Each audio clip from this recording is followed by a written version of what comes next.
자, 이제 5차 성경 연대기적 강의 이제 세 번째 시간이고요.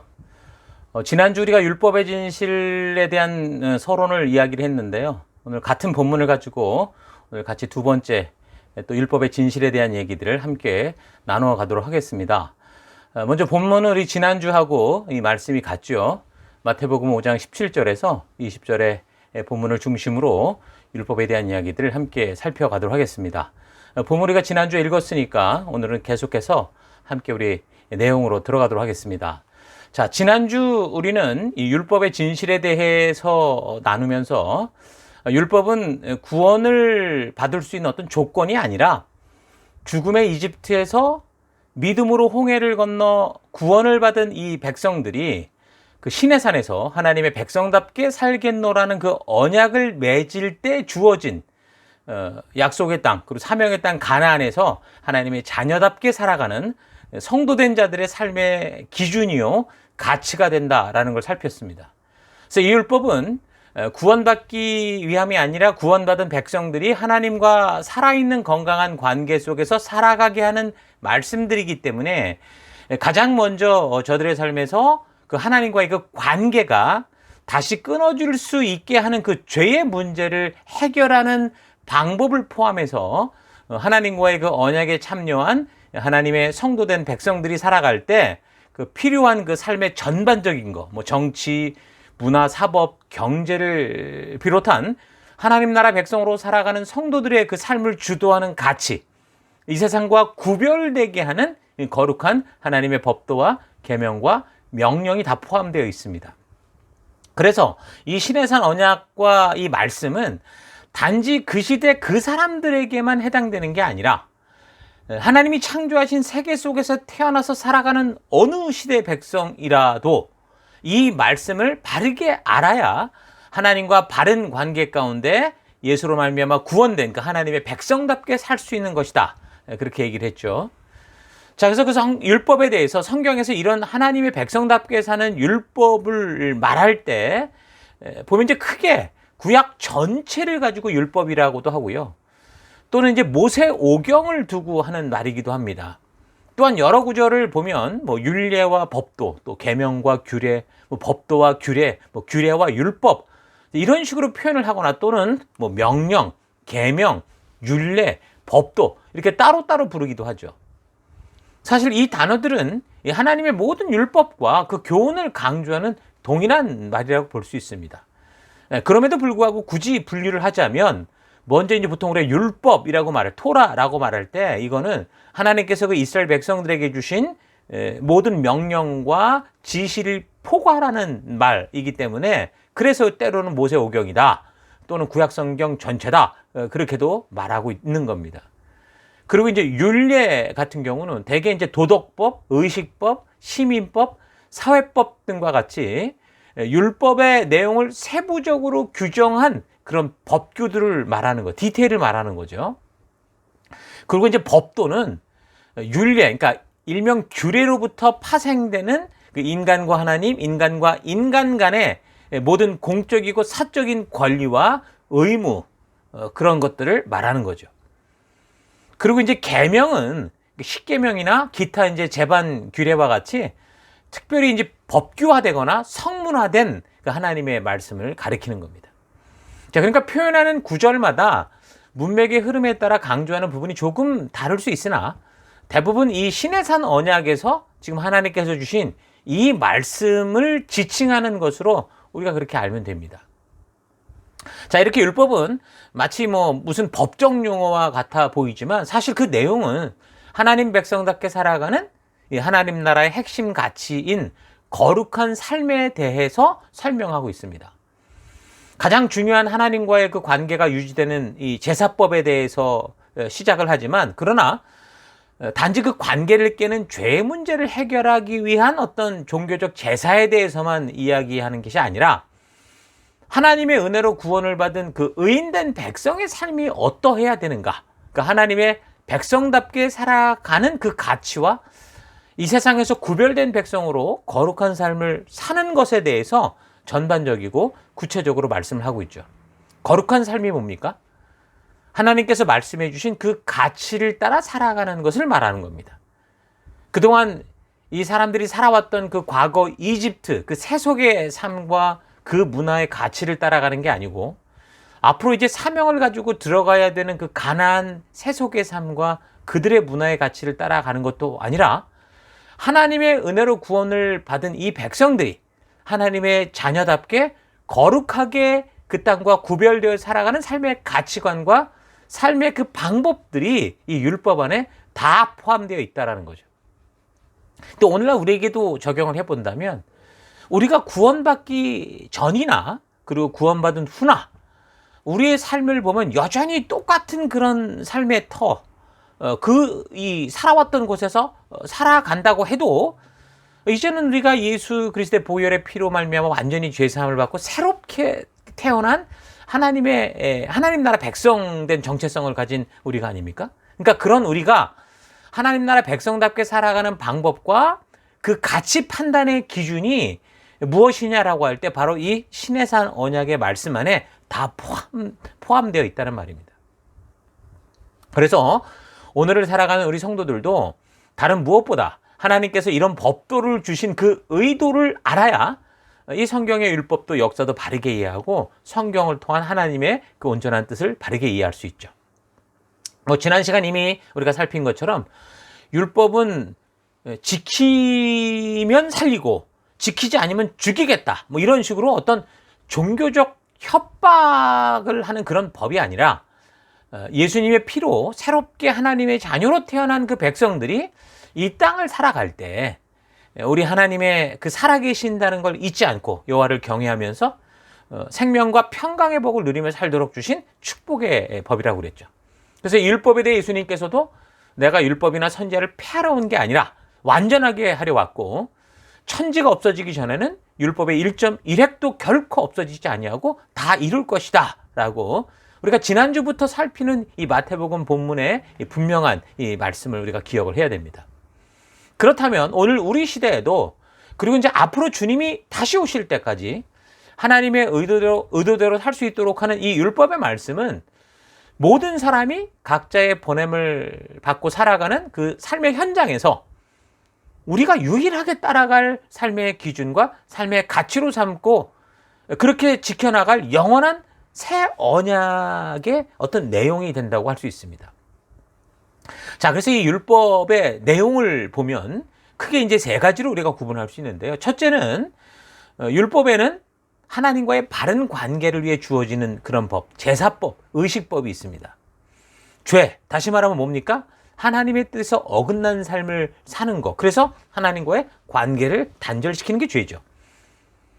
그래서 아담과 하와의 범죄로 인해서 어떻게 됐습니까? 모든 인류가 그 생명의 땅에서 죽음의 땅으로 옮겨졌고 스스로 되돌아갈 수 없는 영원한 절망의 삶을 살게 됐다고 그랬죠. 그러니까 죄를 지은 결과는 뭐라는 겁니까? 죽음이라는 거예요. 단절이에요. 삼진 아웃 제도도 아닙니다. 한 번, 두 번, 세 번 따져서 죽이는 것도 아니고 바로 원아웃 제도라고 보면 되는 겁니다. 그래서 하나님 앞에서 죄를 범하고 그저 기도로 죄송합니다라고 말하는 것으로 죄가 사해지는 게 아니에요. 한 번 죄를 지으면 그 대가는 무조건 죽음 외에는 다른 대체물이 없습니다. 그래서 이렇게 죄에 대한 대가는 다른 그 무엇도 아닌 죄를 범한 자의 생명이 끝나는 것이기 때문에 그럼 이렇게 되면 어떻게 됩니까? 이 지구상에 그 어떤 사람도 제대로 살지 못하고 다 죽게 되잖아요. 그래서 하나님께서 이제 그런 죄의 대가를 해결하는 그런 방법, 그런 길을 제시하시는 거죠. 그게 바로 이제 구약에서는 제사법이라고 하는 건데 이거는 이제 죄 지은 사람의 생명을 상징하는 그 동물을 희생시켜서 그 동물의 희생을 통해 대속의 피를 상징하는 그 모형으로서 그 일을 행하게 하신 겁니다. 그러니까 모형이다라는 말은 뭐예요? 동물을 통해 희생제사로 드리는 이 드림을 통해 죄를 씻는 것은 이게 완전한 게 아니다라는 걸 말하는 거죠. 그렇다면 이 죄의 문제를 완전하게 해결할 진정한 어떤 대속의 제물이 꼭 필요하다라는 것을 알게 하는 겁니다. 그러니까 율법의 이 처음을 시작하는 제사법은 죄로 말미암는 하나님과의 관계를 온전하게 일단 해결해 줄 수 있는 그 메시아, 그러니까 그리스도 예수의 오심을 항상 기억하게 하려고 너희의 힘이 아니다. 오직 하늘에서 손을 내려야 된다라는 그 하나님의 구원의 그 섭리를 기억하게 하는 그런 법이라고 할 수 있습니다. 여러분, 인간들끼리도 그렇잖아요. 관계가 단절됐을 때 먼저 그 잘못된 관계를 바로 잡아야 그 다음에 내일을 얘기할 수 있는 거잖아요. 그것처럼 하나님은 이 제사법을 통해서 사람들의 죄로 깨어져 버린 하나님과의 관계를 다시 먼저 회복하게 하셔서 하나님이 창조를 통해 원래 이루시고자 했던 그 하나님의 그 뜻, 하나님의 꿈, 그 하나님과의 바른 관계 속에서 그 하나님 나라 백성답게 살 수 있도록 이런 것들을 주신 거죠. 자, 둘째, 율법에는 인간과 인간 사이에서 발생하는 각종 분쟁이나 그 문제들을 다루는 민법, 시민법 같은 게 있습니다. 이거는 바른 제사로 이제 말미암아 하나님과의 관계가 온전하게 회복된 그런 존재들이 다시 하나님 나라 백성으로 살아갈 때 혼자 사는 게 아니라 함께 살죠. 혼자 살면 괜찮은데 함께 살면 항상 뭐가 생깁니까? 여러 문제들이 생기고 이해타산이 다 다릅니다. 그래서 이제 그런 함께 살 때 생기는 문제들에 대해서 실제적으로 어떻게 해결할 것인지를 가이드해주는, 창조주로서 가이드해주는 그 실제법이라고 할 수 있습니다. 그 함께 한 공동체에서 사회생활을 영위해 나감에 있어서 서로 지켜야 될 일반적인 그런 법들로서 하나님의 용서를 받고 구원받은 백성들에게 온전한 하나님 나라에서 창조주가 말씀해 주시는 가치를 따라 바른 삶을 살도록 하기 위한 꼭 필요한 법들인 거죠. 그래서 하나님 나라 백성들로 살아가는 이 시민법, 이 민법이 담고 있는 이 가치는 오늘날에도 성도인 우리가 살아가는 이 사회 속에서도 실천하도록 우리가 노력을 해야 되는 겁니다. 예를 들면 담보로 잡은 겉옷을 해지기 전에는 돌려줘라 라는 그런 말씀을 볼 때 그 의도를 우리가 기억을 하고 오늘날에도 가난으로 고통받는 자들을 막 궁지로 몰지 말고 긍휼히 여겨서 배려하는 그런 실천의 삶을 살아야 된다는 거죠. 또 다른 이 율법의 말씀 중에는 같은 동족에게는 이자를 받는 걸 금지시켰습니다. 그것처럼 우리가 함께 살아가는 이 이웃의 경제적 어려움을 이용해서 우리의 부를 축적하지 말고 약한 자가 제기할 기회를 주기 위해 함께 노력하는 그런 사회를 만들어 가야 된다는 거죠. 그러니까 실제로 이 유구한 기독교의 역사를 가진 서구 사회 같은 경우를 보면 지금도 다른 종교 문화를 가진 나라들보다 이런 성경의 정신들, 성경의 가치들이 저들의 사회적 가치관 안에, 저들의 사회 제도 안에 잘 들어가 있는 걸 볼 수 있습니다. 이것은 예수님이 오심으로 해결되는 게 아닙니다. 온전한 하나님 나라를 세워가기 위해 이런 법을 주신 그 하나님의 의도를 바르게 알고 우리가 살아가는 사회 속에서 이제 하나님과 바른 관계로 온전히 주의 백성답게 된 그때 더 온전하게 지켜가야 되는 하나님 나라 백성답게 살아갈 성도의 삶의 원리요 가치가 되는 것. 그게 율법 안에 있는 거죠. 자, 그리고 셋째, 율법에는 도덕법이 있습니다. 이 도덕법이라는 것은 뭐냐면 하나님께서 창조주로서 그 백성들에게 요구하는 겁니다. 그러니까 시내산에서 언약을 맺으실 때 제일 먼저 주신 게 뭡니까? 십계명이죠. 그러니까 사람들이 하나님과의 관계가 다시 단절되지 않고 또한 사람들 사이에서도 서로 사랑하며 행복하게 살아갈 수 있도록 창조주가 주신 말씀, 대표적으로 십계명 말하는 거예요. 그러니까 도덕법은 이게 사람이 만든 게 아니라 하나님이 당신의 거룩한 속성에 따라 이 사람들을 위하여 주신 것이기 때문에 이건 시대와 장소를 불문하고 영원히 존재하는, 영원히 그의 백성들이 지켜가야 될 법이라는 거죠. 모든 사람들의 마음속에 심겨져 있는, 이것을 어길 때는 그 양심이 가만히 있을 수 없는 그런 법이라는 겁니다. 하나님과 인간, 그리고 인간들 서로 이 관계 속에서 지켜가야 할 것을 창조주로서 정해주신 것. 그래서 이 내용을 하나님이 직접 돌판에 새겨서 모세의 중재를 통해 모든 사람에게 주신 겁니다. 그래서 우리는 하나님이 주신 이 도덕법들을 단지 우리가 교회 다닌다고 해서가 아니라 우리가 살아가는 이 사회 속에서 더더욱 적극적으로 바르고 온전하게 지켜나가는 그런 삶을 살아가야 되는 거죠. 자, 이렇게 율법 안에는 뭐 제사법, 민법, 뭐 도덕법 이런 것들이 있는데, 그렇다면 이 법들이 오늘을 살아가는 우리에게는 어떻게 적용이 돼야 하느냐라는 겁니다.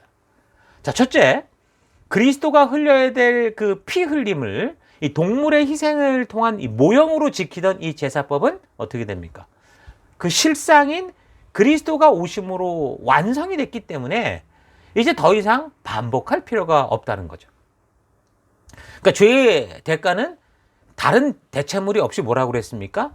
죄 지은 사람이 죽는 거, 그 생명이기 때문에 하나님께서 인간의 생명이 아닌 동물의 생명을 대신해서 용납해 주셨지만, 그것은 실제가 아닌 모형으로 진정한 죄의 대가에 합당한 생명, 그 예수님이 그 대속의 제물이 되시고 피를 흘려 죽으심으로 죄로 말미암아 하나님과 단절된 관계를 온전하게 회복하여 영원한 죽음의 나라에서 이제 영원한 생명의 나라로 나올 수 있는 그 유일한 길, 그 길을 열어주신 거죠. 그래서 예수님의 십자가 죽음과 부활 이후 이 제사법은 이제 영원히 반복할 필요가 없게 됐습니다. 믿음으로 이 분이 바로 우리 하나님께로 가는 그 길이다, 길이요 진리요 생명이다라는 걸 믿음으로 살아가면 되는 거죠. 타락한 인간의 죄가 예수 그리스도의 보혈로 완전히 씻음을 받았기 때문에 그리할 수 있는 겁니다. 그래서 이 제사와 관련된 율법은 반복할 필요가 없고, 그 의미, 이것을 하게 하셨던 그 의도를 바르게 파악해서 우리의 삶에서 자꾸 죄를 좀 멀리하고, 죄를 지었을 때는 율법을 통해 말해주셨던 그 회개의 방법대로 즉각 하나님 앞에서 죄를 인정하고 그 죄를 고백하고 회개하고 돌이켜서 다시 원래 우리를 부르신 그 부르심의 자리, 사명의 자리로 나아가면 되는 겁니다. 이렇게 이제 제사법 같은 경우는 반복의 의미가 없고요. 자, 두 번째, 모형으로 하던 게 아닌 율법들, 그러니까 민법, 시민법, 도덕법 같은 것은 어떤 거예요? 여전히 변치 않는 영원한 하나님의 뜻인 거죠. 십계명으로 대표되는 이런 법들은 사람이 만든 게 아니라고 그랬습니다. 하나님이 창조주로서 당신이 창조하신 이 하나님의 나라, 거룩한 나라를 이 사람들이 살아갈 때, 함께 살아갈 때 필요한 가치로서 하나님 나라 백성되는 성도들을 위하여, 또한 인류를 위하여 주신 것이기 때문에 시대와 장소를 불문하고 영원히 존재하는 이런 법이라는 거예요. 또한 하나님과 인간, 그리고 인간들 서로의 관계 속에서 지켜가야 될 것을 창조주로서 정해주신 모형이 아니라 이건 실제적인 이 삶의 윤리이기 때문에 단지 교회를 다니는 성도들만이 아니라 피조된 모든 세계를 살아가는 하나님이 창조한 모든 인류들이 지켜서 살아갈 그들의 유일한 삶의 기준과 삶의 가치가 되어야 되는 겁니다. 세상이 이런 가치를, 성경이 말하는 이런 하나님의 뜻을 알든지 모르든지 하나님이 주신 이 가치가 담긴 법을 따라가는 그런 공동체, 그런 나라들을 보면 그런 나라들이 현재 어떻게 살고 있어요? 그런 나라 속에서 참된 인권과 자유와 공평과 하나님의 그 창조의 섭리와 비슷한 그런 그 혜택을 누리는 그런 사회를 이루며 살아가고 있는 걸 볼 수 있습니다. 사람들이 아무리 뭐 이것을 부인하고 아니라고 해도 이미 자연과 양심 속에서 하나님이 심어놓은 이 하나님의 이 법칙을 우리는 떠날 수가 없는 겁니다. 그래서 예수를 믿고 구원함을 얻은 그리스도인들은 이 영상의 눈이 떠지는 첫 신앙의 순간부터 다른 그 무엇이 아니라 하나님의 백성답게 살도록 주신 이 율법들을, 율법의 말씀들을 하나님께서 주신 의도를 따라 바르게 알고 지켜가야 되는 거예요. 오늘 이 시대 속에서 예수 그리스도의 완전한 피로 하나님 앞에서 의롭다함을 얻은 하나님의 백성이 되었다면 하나님이 처음부터 꿈꾸시고 가르쳐 주신 그 거룩한 생활과 온전한 그 하나님 나라의 삶의 지침을 따라서 이제 새롭게 태어난, 하나님 안에서 새롭게 태어난 사람답게 살아가야죠.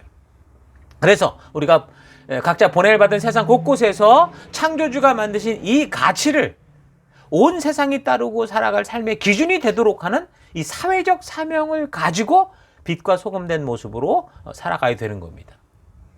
내가 선 그곳이 어느 곳이든지 율법이 말씀하는 가치를 따라가는 삶을 통해서 하나님의 주권을 인정하고 하나님 나라를 선포하며 하나님과의 바른 관계 가운데 그 어두운 세상을 빛의 세상으로 만들어가는 그런 삶을 살아가야 되는 겁니다. 그게 바로 여러분과 제가 존재하는 존재의 이유인 거예요.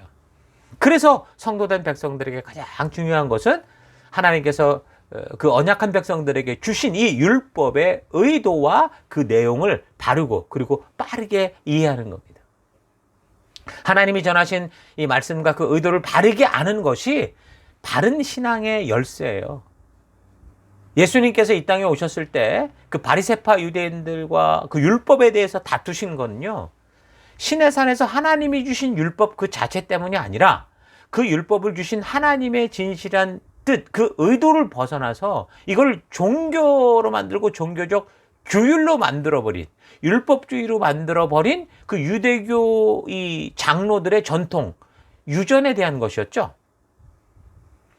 이 사람들이 그 약속의 땅에 들어갔다가 그 하나님을 불신하고 말씀을 소홀히 여기면서 우상 숭배하다가 결국은 바벨론의 포로로 잡혀갔을 때, 그때부터 이 하나님이 통치하는 이 나라가 망한 것은 그들이 그렇게도 찾던 그럴듯한 우상이 없어서가 아니라 자신들이 하나님이 그렇게도 말씀해 주셨던 이 말씀을 소홀히 여긴 결과라는 것을 알게 되거든요. 그래서 하나님의 말씀의 중요성을 깨닫게 되고 그동안 소홀히 했던 이 하나님의 말씀들을 모아서 살피기 시작을 했는데, 그 말씀들 안에서 지금 이 포로된 이 사람들처럼 비록 땅끝으로 쫓겨간다고 해도 만약에 그곳에서 하나님의 말씀대로 순종할 때 하나님이 다시 그들을 본토로 불러 모아서 회복하게 하신다는 이런 말씀을 발견하게 되죠.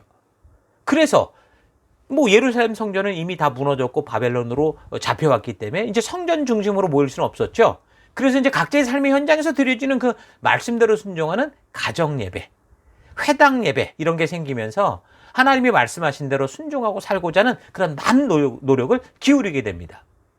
자, 그런데 그렇게 애쓰면서 세월이 흘러갈 때 이 말씀대로 살고자 했던 그들의 열심이 점점 구체화되고 점점 강화되다가 이게 너무 도가 지나쳐서 하나님의 그 진실한 의도, 그 진실한 뜻, 하나님이 원래 의도하셨던 그 하나님의 그 뜻이 빠져버린 종교가 돼버렸어요. 종교적인 규율, 율법주의로 치우치게 된 거죠. 그러니까 성경에서 하나님이 말씀하는 의도가 아니라 이제는 그 장로들이 전해준 유전, 저들이 물론 신앙이 걱정스러워서 한 거지만 그들이 설명하는 주석이 그들의 말이 성경인 것처럼 살아가게 된 게 예수님 당시 유대인들의 모습이었습니다. 그러니까 그 당시 사람들은 이 성경 말씀의 본문 자체보다 그거를 해석한 장로들의 해석, 그들의 말을 더 믿고 살았다는 거죠. 그러니까 오늘날로 말하면 성도들이 이 성경 자체를 통해서 하나님의 뜻을 알려고 하기보다 이것을 전하는 사람들이 말하는 그 사람들의 생각과 해석을 먹고 살아가면서 정작 성경은 가까이 하지 않고 있는 그런 상태를 말하는 겁니다. 그래서 늘 말하지만 하나님의 말씀인 이 성경을 직접 읽고 보면서 그때 진리의 성령 하나님께서 우리를 인도하여 하나님의 이 의도를 만나게 하는 그 거듭남이 있어야지, 너무 신령해 보이고 말을 너무 잘하는 그런 이 설교자들의 그 해석과 그들의 그 생각만 의지하다가 정말 정작 하나님께서 성경을 통해 말씀하시는 하나님의 의도가 아니라 그 사람의 생각을 전해도 그것을 분별하지 못하고 그렇게 말 잘하는 사람이 뭐 2단이 됐든 3단이 됐든 그냥 귀에 좋은 대로 우르르 쫓아가는 그런 일들이 생길 수도 있다라는 거 잊지 마십시오. 그래서 예수님은 이 땅에 오셨을 때 하나님과 사람 사이에 그렇게 그릇된 중개자로 섰던 그 장로들의 유전, 저들의 생각을 말한 주석, 저들의 해석을 깨뜨리고 온전한 하나님의 뜻, 원래 하나님의 의도, 그 신의 산 언약을 맺을 때 하나님이 주셨던 그 마음, 그 의도가 온전히 전할 수 있도록 그 율법을 완성하신 거예요. 그래서 성도는 율법을 지켜야 된다. 그런 날보다 사실 이 율법을 주신 하나님의 의도, 그 마음을 따라 살아야 된다라고 말하는 게 좀 더 정확한 말이라고 할 수 있습니다. 그래서 우리는 율법을 해석할 때도 무조건 율법의 문자 그대로 해석할 게 아니라 율법을 주신 하나님의 그 의도, 그 율례를 하나하나 주셨던 하나님의 마음, 그 의도를 따라서 해석하는 게 중요하죠. 성경은 이게 어려운 암호책이 아니라 편지라고 그랬잖아요. 그러니까 문자 그대로 읽으면서 이해가는 거, 이건 당연한 거지만 그렇다고 이걸 무조건 문자 그대로만 보는 이 해석은요, 성경에 대한 바른 해석 방법이 아닙니다. 이 율법을 주신 하나님의 의도를 모든 해석의 분별 기준으로 삼아서 풀어가야 되는 거예요. 예를 들어서 수혼법, 계대 결혼법, 그러니까 그 성경에 이 보면 룻과 보아스 같은 그런 이야기인데요. 이런 경우, 그러니까 어떤 거냐면 자식이 없이 죽은 형이 있을 때 그 형을 대신해서 동생이 그 형수와 잠자리를 해서 이제 자손을 낳아줄 수 있도록 하는 그런 법이거든요. 그러니까 이거를 만약에 문자 그대로 받아들인다면 지금 인간으로서 살아가는 하나님의 그 도덕법 속에 있는 창조의 윤리적인 어떤 그런 가치가 혼란해질 수 있다는 거예요. 그래서 이런 일들은 단지 율법만이 아니라 사실은 그 고대 시대에도 일반적으로 있었던 법이거든요. 하도 전쟁은 많고 남자들은 죽어가니까 그런 식으로 이제 하는 법들이 있었는데, 그래서 율법이 나오기 전 야곱의 아들들의 삶 속에서 보면 그런 수원법 같은 것을 이렇게 거절하고 거부하는 그런 기록들도 있습니다. 그렇다면 그런 수원법의 경우 하나님께서 율법을 주신 의도를 가지고 해석해야 되는데, 수원법이 생긴 그 이유에 대해서 대부분 주석들은 다음과 같이 이제 이유를 말합니다. 계대 이런 결혼의 목적은 다음과 같다. 그러면서 첫째, 죽은 형제를 대신해서 그 다음 세대를 이어줄 후사를 낳아줌으로써 그 형제의 이름과 그 기업을 또 그 가문을 보존해 주기 위한 거다.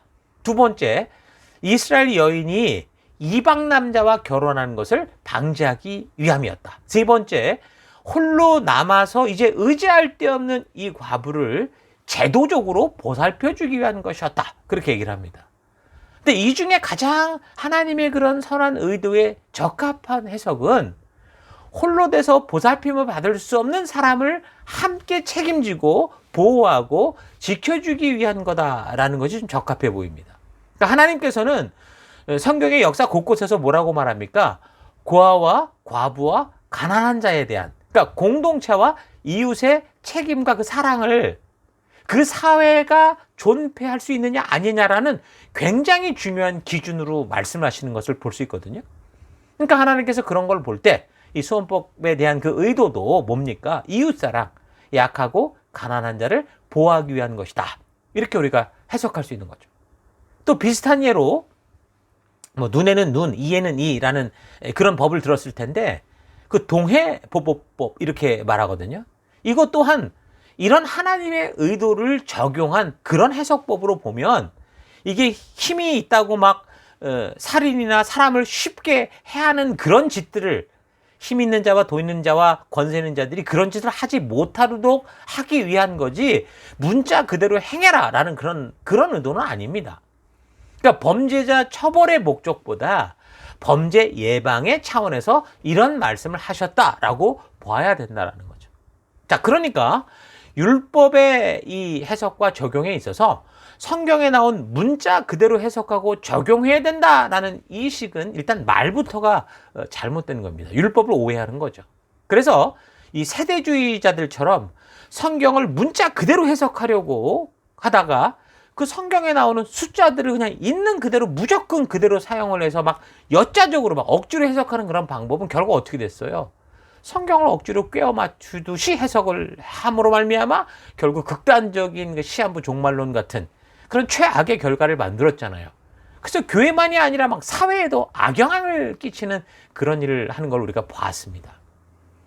그러니까 율법을 주신 하나님의 목적은 잘못되면 벌을 주고 무자르듯이 싹둑싹둑 잘라버리려고 하는 게 아니라, 하나님과 사람이, 그리고 사람과 사람이 서로 사랑하며 행복한 삶을 살기 위해 주신 거지, 잘못하면 눈을 뽑고 팔을 자르고 하는 식으로 하나님이 창조하신 그 사람의 그 정서에도 맞지도 않는 것을 억지로 시키기 위해서 있는 게 아니다라는 걸 잊지 마십시오. 그래서 이 시대를 살아가는 우리는 이 율법을 이렇게 하나님의 진실한 마음, 그 뜻, 그 의도를 따라서 바르게 해석하고 온전히 지켜가야 될 그럴 필요가 있는 겁니다. 자, 이 하나님의 법은 프로그램된 대로 움직이는 어떤 기계가 아니라 자유의지를 가지고 스스로 선택하며 살아갈 수 있는 인격적인 사람에게 주어진 거죠. 사람은 창조로부터 지금까지, 그래서 하나님이 창조하신 그 본능과 인격, 자유의지를 가지고 스스로 살아갑니다. 하나님이 율법의 말씀을, 그래서 단지 지금부터 3,500년 전 그 한 시대를 살아가던 구약의 사람들만 위해서 그 당시에만 적용되는 말씀으로만 이게 주신 게 아니라 창조로부터 그 이후 영원토록 오고 오는 세대 속의 모든 백성들이 따르고 삶의 기준으로 삼아야 되는 그런 진리로서 이 말씀을 주셨다는 거 잊지 마십시오. 여러분, 사람들의 본성은 진화론이 이렇게 주장하듯이 이렇게 오랜 세월이 흘러가면서 점점점 발전되고 다른 존재가 된 게 아니라 항상 창조 때와 같은 모습으로 살아가는 거기 때문에 지금처럼 아무리 과학기술이 발달해서 우주시대를 살아간다고 해도 사람들은 하나님의 창조하신 창조의 법칙에 근거한 삶을 살아가게 됩니다. 그래서 예나 지금이나 어느 시대를 막론하고 사람들의 죄악된 삶을 보면 그 죄의 근본적인 것은 항상 하나님의 뜻을 어기고 자기 생각과 욕심대로 살아가는 것이고 지금도 똑같아요. 시대가 발전하고 과학 문명이 들어오면서 좀 더 과거와 다른 발달된 사회 환경의 삶을 살아가는지는 몰라도 사람들의 지금도 그 사람들이 범하는 죄악들을 보면 전혀 달라진 것이 없이 저들의 본성에 따라 자기 생각과 욕심, 욕정대로 살아가려는 모습 그대로인 것을 알 수 있죠. 과거 그 계몽주의 사상가들은요, 인간은 교육에 의해서 계명될 수 있고 계명된 인간들이 이 사회의 오래된 폐단을 다 타파하고 합리적인 사회로 진보시킬 수 있다. 천국과 같이 만들 수 있다. 그렇게 믿었습니다. 그래서 교육의 가능성과 교육에 의한 이 사회 개조, 즉 역사적 진보의 가능성을 확신한 이 계몽주의 사상가들은 사회 개조나 역사적 진전의 근원은 이 인간의 이성을 발달시키는 데 있다라고 믿은 거죠. 그래서 그들은 인간이 자기 스스로 생각하고 모든 사물을 그들 자신의 이성의 힘으로 판단할 수 있도록 하는데 교육의 목적을 뒀고, 그것을 통해서 모든 이 그동안 과거로부터 왔던 속박으로부터 인간의 이성을 해방시키려고 했습니다. 이러한 목적을 달성하기 위해서 그 시대, 그 중세 암흑기 시대 동안 교육의 주된 골격을 이루던 하나님의 말씀의 가치에 근거한 어떤 신앙 중심의 교육을 싹 빼버리고 철학, 과학, 정치, 경제, 미술, 문화, 사교상의 예법 이런 것들을 교육과정으로 채택을 해서 사람들을 가르치는 겁니다. 그러나 그런 흐름은 그동안 중세 천년 이 로마 카톨릭의 종교적 횡포로부터 하나님이 만드신 참된 인간의 인권, 권리, 그 존재의 이유를 바르게 찾아가는 좋은 방향으로 흘러가는 그런 기회가 되기도 했습니다. 그래서 오늘날 우리가 살아가는 지금 이 시대, 이렇게 인간이 존중받는, 인권이 존중받는 사회로 발전해 온 것도 사실이죠. 그러나 그런 계몽운동이 주는 이런 긍정적인 결과 외에도 그 인권을 존중받으며 빠르게 변화되는 사회와 이 과학 발달로 인한 지적인 성장에도 불구하고 사람들은 이 타락한 본성 속에서 그 저지르는 이 과거와 다를 바 없는 욕심, 탐욕, 탐심에 따르는 죄악들을 여전히 범하고 있다는 겁니다. 오히려 지식의 발달로 더 똑똑해져서 교묘하고 지능적으로 범죄를 저지르고 여전히 자신의 생각과 욕심을 따라 살아가려고 그 교육받은 그 여러 가지 지식적 이론을 아주 교묘하게 사용해서 자기 합리화를 시키는 지능 범죄에 빠져 있죠. 지금도 이 소수인권 이 어떤 법을 통과시켜서 결국에는 자기 욕심대로 그렇게 성욕을 뿜어내고 싶은 그런 사람들을 합리화시키는 일을 하는 것과 똑같습니다.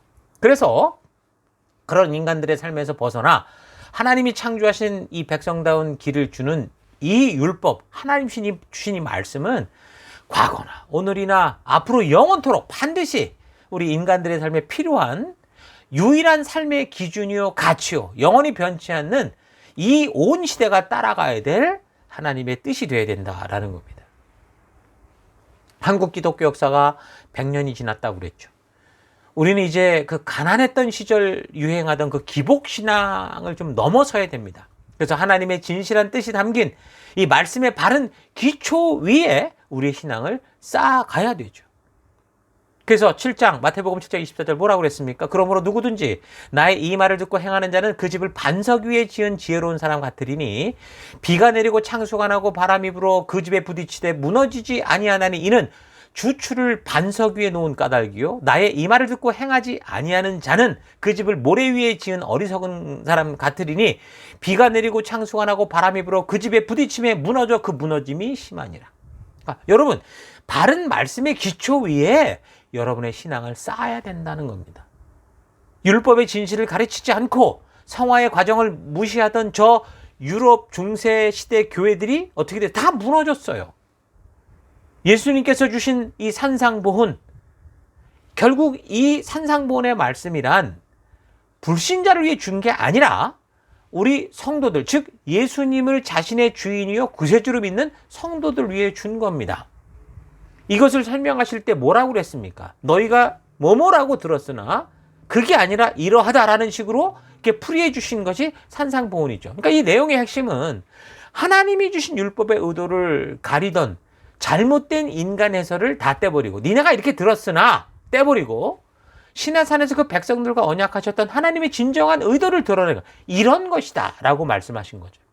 그래서 기독교인들이 예수님 말씀해 주신 이 산상보훈의 말씀이 의도하는 하나님의 뜻을, 의도를 따르지 않으면 윤리적인 삶이 근본부터 흔들리게 되고 결국 교회의 성도라고 해도 급속하게 무너지고 그렇게 이스라엘처럼 망할 수 있는 겁니다. 그래서 반복해서 말하지만 하나님의 이 계명의 말씀은 오늘을 살아가는 우리 성도들의 삶의 기초가 되어야 하고 우리의 행할 바가 되어야 된다라는 거 잊지 마십시오. 예수님께서는 구약의 모든 율법과 선지자들의 이 외침은 바로 하나님을 사랑하고 이웃을 사랑하는 것이다. 그렇게 말씀하셨죠. 그러니까 우리가 하나님을 사랑하고 이웃을 사랑하며 살아가는 거라고 그랬는데 그럼 그게 뭐냐고요? 바로 그것은 하나님께서 시내산에서 그 가나안 사명의 땅으로 들어갈 구원받은 백성들에게 주신 이 말씀, 모세오경, 이 하나님의 율법, 그 율법 속에 있는 그 가치, 그 의도를 따라 살아가는 거예요. 그 구체적인 삶의 지침이 바로 시내산에서 맺은 언약의 말씀, 그 율법과 규례가 되는 거죠. 그래서 우리는 시내산 언약, 그러니까 하나님의 명령과 규례와 법도와 계명을 바르고 온전하게 살펴야 됩니다. 하나님의 말씀은 어떤 특정 시대에만 맞는 그런 지침이 아니고 인류 역사 오고 오는 세대 속에서도 만고불변의 법칙같이 절대 변하지 않고 모든 시대, 모든 백성, 모든 나라, 모든 사람들에게 적용돼야 되는 겁니다. 그래서 진리죠. 진리는 시대마다 새롭게 업그레이드 되거나 새 것이 돼야 되는 게 아니라 만고불변의 세월이 흐르고 흘러도 모든 사회와 그런 사람들 속에 변치 않는 그 원리가 바로 진리인 겁니다. 그것처럼 3,500년의 세월이 흘러도 성경은 업그레이드 되거나 새롭게 만들어지지 않았지만 여전히 우리 시대 모든 나라 열방과 백성들에게 변함없이 우리의 삶의 길이 되고 진리가 되고 생명이 되는 것, 우리가 분명히 볼 수 있지 않습니까? 성경의 모든 말씀은 하나님께서 우리를 사랑하사 기록하신 말씀입니다. 그래서 비록 이해가 어려운 부분들이 있을 수 있어도 대부분의 말씀은 역사적인 순서를 따라 읽으면 다 알 수 있도록 그렇게 하셨어요. 성경은 마술사들의 주문책도 아니고 알 수 없는 예언들로 가득 차 있는 그런 책이 아닙니다. 우리의 이성을 창조하신 하나님께서 우리가 읽으면 이해할 수 있도록 역사의 사건으로 기록하셨어요. 그러니까 읽어도 이해가 되지 않는다면 이 성경이 도대체 무슨 소용이 있습니까? 다만 어떻게 읽느냐에 따라서 더 쉽기도 하고 약간 어렵기도 하겠지만 말씀드린 것처럼 먼저 이 바른 길을 걷는 안내자들의 도움을 받아서 여러분 같이 읽고 함께 걷다 보면 충분히 이해할 수 있는 말씀인 겁니다. 그런데 왜 우리는 이렇게 성경을 어렵다고 생각하냐? 그러니까 우리가 성경을 모르거나 어렵다고 생각하는 것은 사실 바르게 끝까지 읽지 않았기 때문이죠. 그러니까 성경을 대할 때 처음부터 어려운 책인 줄로 아예 오해를 해버렸고 그 질에 겁을 먹고 생각하거나 이해를 사용하려고 전혀 하지 않고 그냥 무슨 신비로운 그런 어떤 어떤 것이 영감이 있는 어떤 그래서 뭔가 우리가 눈을 감아야 들려오는 무슨 어떤 그런 거라고 생각하고 읽기 때문에 자꾸 이상한 해석을 하게 되고 성경은 덮어놓고 들려오는 이상한 사탄의 소리를 따라가고 그렇게 자꾸 어려운 책이다, 이상한 책이다, 신비한 책이다 자기를 속였기 때문에 우리가 자꾸 어렵게 생각이 드는 거예요. 또 하나는 뭡니까? 성경을 읽어도 이해가 되지 않을 때 이게 바르게 읽는가를 따지고 진리의 성령 하나님 도움을 받는 게 아니라 자기 이성에 꿰어 맞춰서 억지로 성경을 풀려고 했기 때문에 결국 이상한 길로 빠지게 되는 겁니다. 베드로서 3장 뭐라고 말합니까? 16절 또 그 모든 편지에도 이런 일에 관하여 말하였을 때 그 중에 알기 어려운 것이 더러 있으니 무식한 자들과 굳세지 못한 자들이 다른 성경과 같이 그것도 억지로 풀다가 스스로 멸망에 이르느니라 이렇게 말합니다. 자, 그래서 우리가 성경을 읽되 처음부터 혼자 읽는 것보다는 바르게 지도하는 사람과 그래서 교회와 셀과 이런 공동체가 너무 중요한 거예요. 하나님이 그래서 이 공동체를 만드신 거예요. 여러 사람이 함께 같이 부르심을 따라 함께 걷고 함께 읽고 함께 나누고 함께 가는 게 중요한 겁니다. 그리고 이 성경은 그렇게 한 번 읽는 것으로 모든 걸 다 할 수 있는 게 아니라고 그랬죠. 그래서 이 성경은 우리가 평생을 우리 곁에 두고 날마다 읽어야 되는 거예요. 이거는요, 제가 말하는 권고도 아니고 성경이 말하는 권고도 아니고 하나님의 명령입니다. 신명기 17장 19절 평생에 자기 옆에 두고 읽어 그의 하나님 여호와 경외하기를 배우며 이 율법의 모든 말과 이 규례를 지켜 행할 것이라. 그리하면 그의 마음이 그의 형제 위에 교만하지 아니하고 이 명령에서 떠나 좌로나 우로나 치우치지 아니하리니 이스라엘 중에서 그와 그의 자손이 왕위에 있는 날이 장구하리라. 그러니까 여기서 평생 자기 옆에 두고 읽으라고 하시는 것은 뭐예요? 바로 레위기를 중심으로 한 이 토라의 말씀들이에요. 그러니까 성경의 핵심은 바로 하나님께서 평생을 두고 읽고 들어서 여호와 경외하기를 배우며 그 말씀대로 지켜 행하라고 하셨던 이 시내산 언약의 말씀, 이 율법이라고 할 수 있죠. 하나님의 명령은 이것 외에 다른 게 없어요.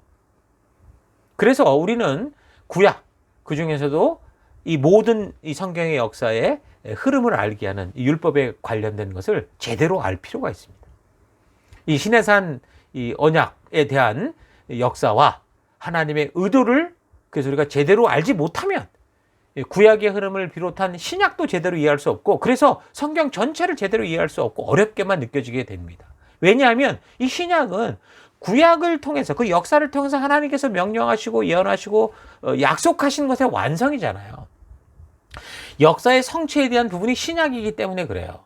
구약을 살펴볼 때 처음부터 우리가 율법의 핵심을 바르게 잘 파악하고 나면 나머지는 그 약속을 지켰느냐 그렇지 않느냐, 약속을 지켰을 때 어떤 역사가 전개됐고 그렇지 않을 때는 어떤 역사가 나왔고 어떤 하나님의 말씀이 있었고 그런 것에 따라서 흘러가는 거기 때문에 구약은 금방 알 수 있어요. 그래서 내용을 놓고 보면 구약이 어려운 게 아니라 신약이 어렵죠. 구약은 역사의 흐름이니까 그저 읽으면 다 알만합니다. 근데 두껍다고 못 읽어서 어렵다고 생각하고 안 읽어서 어려운 거지 실제로 어려운 내용은 아니에요. 그러나 신약은 그런 구약의 약속, 예언, 명령들이 어떻게 이루어졌는가 하는 것에 대한 결과적인 내용이기 때문에 구약의 역사적 내용을 모르면 이 신약을 바르게 이해할 수 없는 거예요.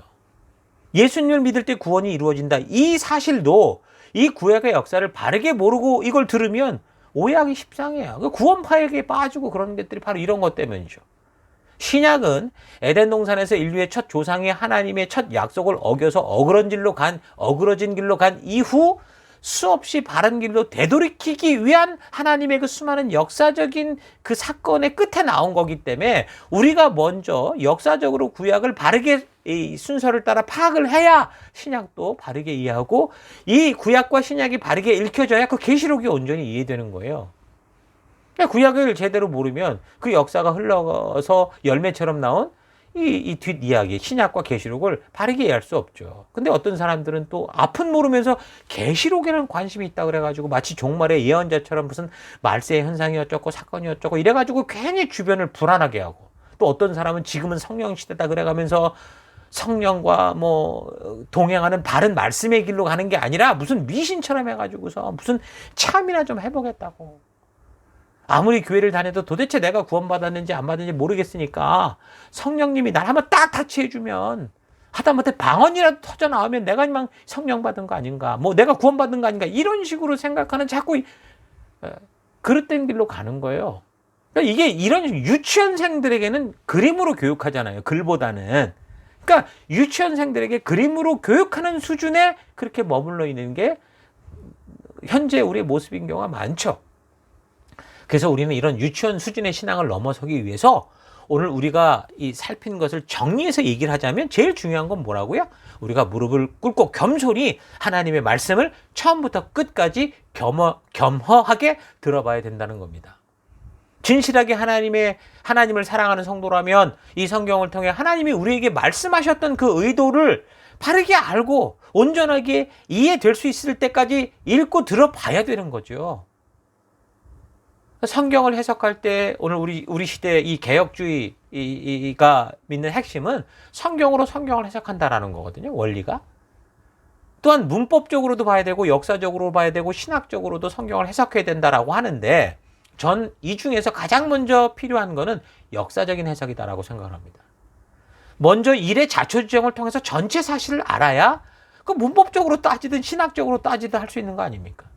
그러니까 가장 먼저 성경의 처음부터 끝까지 연대기적인 순서를 따라, 역사적인 순서를 따라 그 내용을 전체로 파악할 수 있도록 읽어야 되는 거예요. 특히 신학을 별도로 공부하지 않는 이 성도들의 입장이라면 더더욱 이 성경을 처음부터 끝까지 역사적인 순서를 따라 읽어서 이 말씀 매주일 그 예배 가서 듣는 디테일로 들어가기 전에 이 전체 큰 내용을 파악하는 거 너무 중요한 겁니다. 적어도 창조로부터 계시록까지 이어지는 이 이야기의 자초지정을 알아야 뭐 그 뒤에 설교를 들 때 그 말씀이 바르게 이해되기도 하고 또 묵상을 할 수도 있고 신학적이고 철학적인 어떤 깊은 연구로도 들어갈 수 있는 그런 거 아니겠습니까? 성경을 처음부터 끝까지 역사적으로 읽어 나갈 때 비록 그 내용의 뭐 깊이를 아는 것엔 차이가 있을지라도 무엇보다 먼저 성경 전체의 바른 길을 알고 바른 내용을 온전하게 알아야 강단에서든 어디서든 잘못된 것이 이렇게 나오거나 거짓된 것이 나와도 그 휩쓸리지 않는 성도가 될 수 있죠. 성경 전체의 역사를 알아가는 것이 사실 한 번만 해서 될 수 있는 일은 아닌 것 같고요. 2번, 3번, 그래도 안 되면 4번, 5번, 10번을 하더라도 결국 이 성경 전체 이야기가 하나님의 역사가 바르게 이해되고 그래서 하나님의 심정을 이해할 수 있게 되기까지 여러분 성경 전체의 이 이야기를 이 역사를 통해 바르고 온전하게 들어봐야 됩니다. 예수님의 거룩한 자녀가 되었다면 이 성경 66권은 통달을 해야 우리가 세상을 이기는 그런 그리스도인의 삶을 살 수 있는 것이고 그 세상에 아부하지 않고 세상을 이길 수 있는 거지. 지금 현재까지의 이 기독교인의 삶이라는 것은 이런 역사를 아는 그런 신앙의 바탕이 없다 보니까 세상에 나가면 너무 세속적이고 빛이 아니라 어두워서 사탄도 찾지 못하는 세상보다 더 껌껌한 세상 사람처럼 그렇게 살아가는 그런 상황이 되어 있습니다. 자, 우리가 믿는 개혁주의 신앙에서는 하나님의 가슴 속에 하나님의 마음 속에 있는 그 하나님의 뜻이 이 성경 체계까지 도착하는데 완전하게 도착했다라고 믿습니다. 그러니까 이 성경 안에 하나님의 그 온전한 뜻이 분명하게 담겼다라는 걸 믿는 게 개혁주의 신앙이에요. 그래서 이 성경 체계까지 도달한 이 하나님의 마음을 이제 사람들의 가슴 속에 옮겨 심는 거, 그게 바로 이제 여러분과 제가 우리가 함께 할 일이죠. 목사가, 교사가, 선교사가, 성도들이 할 일이다라는 거 잊지 마십시다. 자, 성도들의 마음속에 이 성경 66권을 셋업을 해야 됩니다. 마치 이 컴퓨터, 고사양의 컴퓨터가 있어도 이 OS가 인스톨되어 있어서 그래야 온전하게 작동하는 것처럼 그렇게 이 놀라운 영상을 주는 성경이 우리 성도들의 마음속에 바르게 인스톨 되어야 되죠. 그래야 하나님과 교제가 되는, 하나님과 관계가, 하나님과의 대화가 되는 그런 사람이 되는 거예요. 겨우 그저 예수 믿고 천당 간다, 뭐 그렇게만 해놓고 마는 게 아니라 이 하나님의 진심이 담긴 이 성경 66권을 우리 마음속에 제대로 심어야 됩니다. 자, 그래서 우리가 이 말씀을 읽어갈 때 더하지도 말고 빼지도 말고 왜곡하지 말고 그대로 이 하나님의 그 뜻 그대로 우리 마음에 심어가는 그런 일들을 해가는 우리가 됐으면 좋겠습니다. 그래서 이번 5차 성경 연대기적 강해를 한 걸음 한 걸음 나갈 때 우리 주님께서 우리를 통해 충분히 이 진리의 성령 하나님이 일하실 수 있도록 겸손하게 그 길을 걷는 여러분과 제가 될 수 있기를 주의 이름으로 축원합니다. 자, 들은 말씀을 가지고 우리 잠시 묵상하며 기도하십시다. 묵상하겠습니다.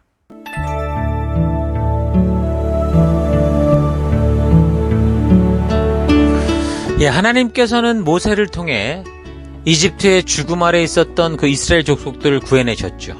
마찬가지로 오늘날에도 하나님께서는 예수 그리스도를 통해 영원한 죽음 아래 지내던 우리의 생명을 구원해 주셨습니다. 그리고 저들을 신의 산 아래 하나님 말씀 아래 모으셨죠. 그래서 오늘날 우리 성도는 사명의 땅 가나안의 땅에 들어가기 전에 먼저 하나님의 말씀 앞으로 나아가서 그 말씀을 통해 하나님의 분명한 뜻을 먼저 잘 알아야 됩니다. 과거 이집트에서 하나님 없이 살던 그런 사람처럼 살지 말고 이제 우리가 다시 들어가게 될 그 사명의 장소 가나안 땅에 살고 있는 그 세속 사람들처럼도 살지 말고 예수로 새롭게 태어난 새 사람답게 살아갈 그 가치, 하나님의 말씀으로 말미암은 그리스도의 길을 따라 살아가는 존재, 그게 바로 여러분과 저인 것이고 우리가 이 땅에 살아가는 이유입니다. 그래서 나는 이런 하나님의 백성답게 새롭게 탄생한 사람으로 살아가게 하는 이 말씀을 바르게 알고 있는지, 여러분 한 주간 동안 다시 한번 더 이 시내산 언약에 대해서 생각해 보면서 진정으로 하나님의 백성다운 새 사람으로서의 삶의 길을 바르고 온전하게 알아가는 그런 시간들이 되기를 바랍니다. 하나님, 이것을 통해서 내가 이 성경을 통해서 역사적인 이 살핌을 통해서 우리 하나님의 진정한 의도, 그 마음을 알기 원합니다. 그런 마음으로 우리가 계속해서 성경을 대하고 읽어나가는 여러분과 제가 될 수 있기를 바랍니다. 자, 오늘 들은 말씀을 가지고 잠시 기도하기 원하는 것은, 첫째, 하나님 계속해서 나를 새 사람답게 하시는 이 말씀을 하나님 성실히 알아가고 이 말씀을 세밀히 알아가는 그런 내가 되기 원합니다. 기도하시고요. 두 번째, 하나님 성경에 담긴 하나님의 이 진심을 나의 가슴과 이 마음 깊이 심어가는 그런 하루하루 진정한 새 언약 백성 되기 원합니다. 결단하시고요. 마지막 세 번째, 하나님 내 욕심껏 원하는 대로 내 생각대로 살아가는 그런 인생이 아니라 주께서 나를 이곳에 있게 하신 그 소명을 따라 살아감으로 참된 평강과 생명의 축복을 맛보고 만끽하며 그 기쁨으로 이 어두운 세상 속에 빛을 비추고 썩어가는 세상 속에 진정한 소금이 되어 하나님이 찾으시고 우리를 보내신 하나님의 백성다운 삶을 살아가는 거룩하게 구별된 내가 되기 원합니다. 우리 다 같이 기도하겠습니다. 기도하십시다.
하나님께서 계속해서 나를 구원받은 백성답게, 하나님 나라 백성답게, 구별된 백성답게 살게 하는 이 말씀을 하나님 성실히 알아가고 세밀히 바르게 알아가는 내가 되기 원합니다. 성경에 담긴 이 하나님의 진심을 우리가 믿는데, 이 성경에 담긴 하나님의 이 진심을 이제 나의 삶과 내 가슴 가운데 깊이 심어서 하나님 진정 이 시대에 주님이 찾으시는 새 언약 백성다운 삶 살아가는 내가 되기 원합니다. 내 욕심껏 원하는 대로 내 생각대로만 살아가는 그런 인생이 아니라 주께서 나를 이곳에 있게 하신 그 소명을 따라 살아감으로 참된 평강과 약속하신 생명의 축복을 맛보고 만끽하며 그래서 그 기쁨으로 이 어두운 세상 속에 빛을 비추고 하나님 썩어가는 이 세상 속에 소금이 되며 하나님 변치 않는 이 세상 속에 들어가 누룩과 같이 저들을 변화시키는 그런 우리가 되길 원합니다. 하나님 이 한 주간도 우리 주님이 주셨던 이 말씀의 의도를 바르게 알고 깊이 우리 주님의 마음을 만나는 그런 한 주간 될 수 있도록 주님 인도해 주시고 그 길로 걷는 주의 백성 될 수 있도록 하나님 함께하여 주옵소서. 함께 그 길을 걸으며 주의 말씀으로 말씀하시는 우리 하나님을 찬양드리며 예수님 이름으로 기도했습니다. 아멘.